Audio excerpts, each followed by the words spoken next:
केंद्र आज कार्यरत राहून देशात विदेशात या केंद्रांचा प्रचार प्रसार आहे. त्या ठिकाणी सुद्धा आजच्या दिवशी जसं दत्तजयंती सप्ताह होत आहे तसा सप्ताह दुबई या ठिकाणी सुद्धा मुस्लिम कंट्रीमध्ये सुद्धा होतो. यामध्ये त्या ठिकाणी सुद्धा गुरुचरित्र पारायणासाठी बसतात. मूळ उद्देश माऊलींचा हेच आहे की आध्यात्मिक सेवेमधनं मानवी जीवनातील सर्व प्रश्न मार्गी लागावे, त्यानंतर मानवी जीवनामध्ये येणाऱ्या सर्व समस्यांवरती आपल्याला या ठिकाणाहून आध्यात्मिक ऊर्जा मिळावी आणि आपले प्रश्न जे काही आहेत ते सुटावे. तर महत्त्वाचं जर सांगायचं झालं तर 3 महत्त्वाचे विभाग आहेत.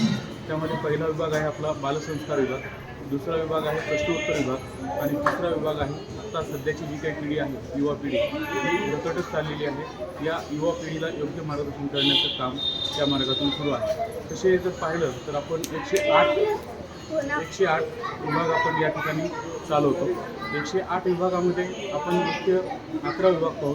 त्यामध्ये गर्भसंस्कार आहे, त्यानंतर बालसंस्कार आहे, स्वयंरोजगार आहे, विवाह संस्कार आहे, त्यानंतर मूल्यसंस्कार आहे, त्यानंतर पर्यावरण प्रकृती विभाग आहे, त्यानंतर कायदेशीर सल्लागार ही सुद्धा यामध्ये माहिती दिली जाते.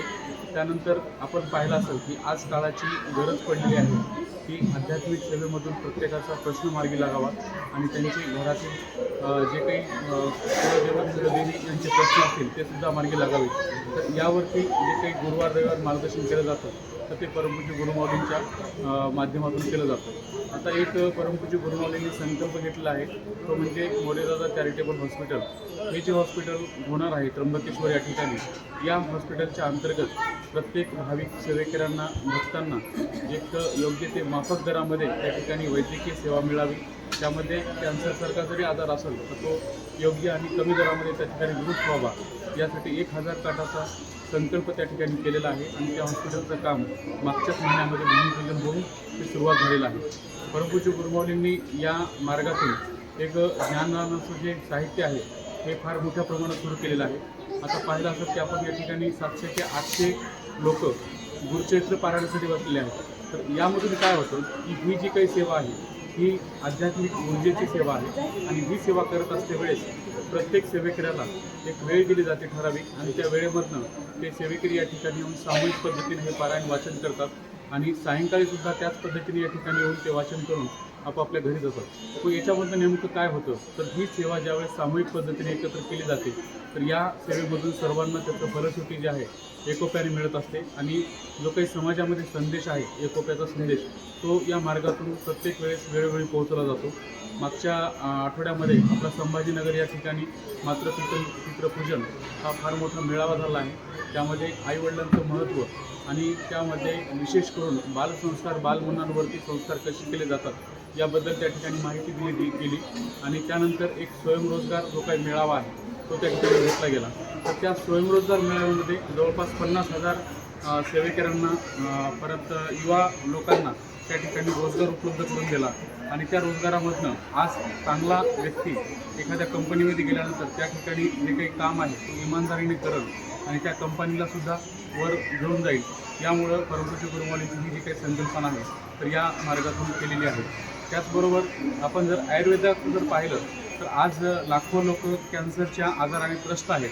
पण आपल्या सेवा मार्गातून एक अशी दवा आहे की ती आज 4थ्या स्टेजला असलेला कॅन्सरसुद्धा साध्या सोप्या पद्धतीने तुम्ही 2 वेळेस जर सेवन केलात तर तो कमी होतो. आपल्या एक नित्यसेवेमध्ये कर्करोगावरती मंत्र आहे, तो जरी मंत्र तुम्ही जपलात 2-3 टाईम तर त्या कर्करोगाचा जो काही आजार आहे तो सौम्य प्रमाणात आपल्याला त्याचा त्रास होतो आणि तो 100% बरा होतो. आता जर सांगायचं जर झालं तर सप्तरंगी म्हणून एक काढा आहे, तो मागच्याच महिन्यामध्ये एक टाटा हॉस्पिटलमधून रिपोर्ट आला होता की त्या व्यक्तीला 2ऱ्या स्टेजचा कॅन्सर होता आणि डॉक्टरांनी सांगितलं बा तुम्हाला 10 ते 20 केमो घ्यावं लागतील आणि त्यानंतर तुम्ही कुठंतरी योग्यरित्या बरे व्हाल. पण परमपूज्य गुरुमाऊलींच्या आशीर्वादाने त्या व्यक्तीने आपला सप्तरंगी काढा प्लस टॅबलेट सुरू केल्या आणि जवळपास त्याचा 2 ते 3 महिन्यामध्ये रिझल्ट पूर्ण जशाच तसा म्हणजे नॉर्मल रिझल्ट आला की एखादा जसा कॅन्सर पेशंट काही त्याला नाहीच अशा पद्धतीचा तो रिझल्ट आला आहे. एवढा प्रभावी तो सप्तरंगी काढा आहे.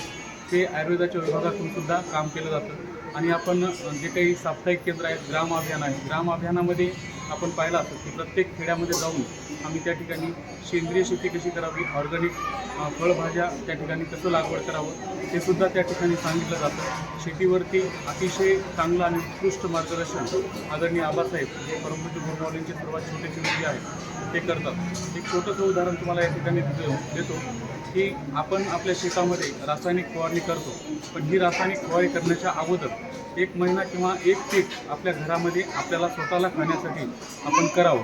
त्यामध्ये गोकृपा अमृत म्हणून एक आपण स्वतः तयार केलेलं हे आहे.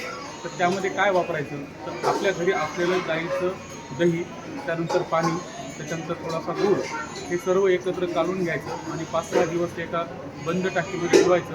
त्यानंतर त्याला उकळून त्याचा जो काही फवारणी आहे ती आपल्या शेतामध्ये जर केली तर 100% आपली शेती जी आहे ती ऑर्गॅनिक होते आणि आपल्या शेतामधला जो काही पांढऱ्या जमिनीमध्ये पेशी असतात तर त्यासुद्धा वाढतात आणि शेतीचा कस वाढतो आणि शेती ही सेंद्रिय शेती 100% होते. तर असे 108 उपक्रम या मार्गातून घेतले जातात आणि प्रत्येक जिल्ह्यामध्ये, प्रत्येक तालुक्यामध्ये साप्ताहिक केंद्र, कोण्या मंदिरामध्ये किंवा एखाद्या मोकळ्या जागेमध्ये आपण ही सेवा घेतो.